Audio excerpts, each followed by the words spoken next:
Okay, 7:14 is the time. Another late night at the state capitol. People lining up to make their voices heard on a controversial proposal, the Sanctuary Cities bill. Alana Rocha with the Texas Tribune is here to talk about the debate, which ended around midnight. Yeah, just after midnight. Okay. More than 630 people registered to vote, all but 19 of those in opposition of this anti-sanctuary cities bill. Right. Okay. So they were lining up to talk about why they are for it or why they are against it. And in the end, what did the legislators decide to do? Basically, they cut off testimony saying that this bill is going to be amended several more times before it gets to the full House for a vote. So they left it pending.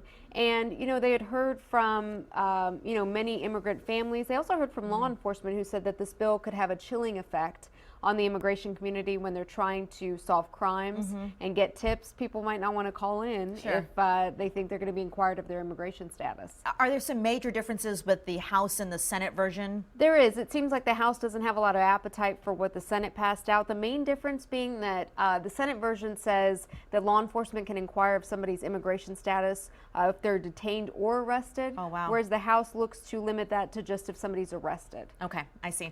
Big difference right there. And of course, that's why law enforcement may be a little iffy on what they want. The other one is a bathroom proposal, the so-called bathroom bill. Where does it stand right now? And then what are the chances that it heads on over to the governor's desk? What are the obstacles here? It finally passed on third reading yesterday out of the Senate. It will be received by the House today, probably referred to committee early next week. Not much appetite in the House. The big headline this week was, Speaker Joe Straus hasn't been shy about saying that he doesn't have an appetite to pass it, but Lieutenant Governor Patrick prodded him the strongest, I guess he has till this point, saying that the Speaker is out of touch with voters on this issue and that the constituents want it.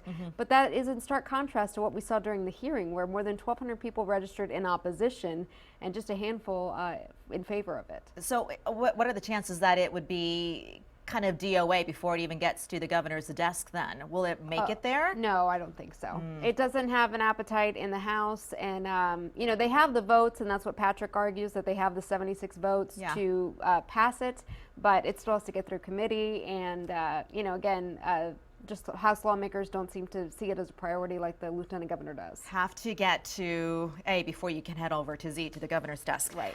The texting bill. This is something that's kind of a thing that happens every legislative session where you're not allowed to, text while you drive. Cities have it, some don't. What's the chance of this going statewide? Finally, I think so. Really?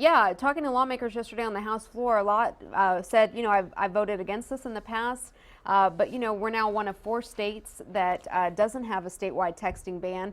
And, a lot of lawmakers said just what I see on the road as a driver disturbs them and that they need something. So basically, this would be a blanket texting while driving ban. It would not preempt local ordinances like here in Austin where it's hands-free. That would still be intact. They were just kind of trying to make concessions to get it finally through this time. Okay. Alana Rocha at the Texas Tribune, thank you for being here. Thank you. A lot to cover. Yes.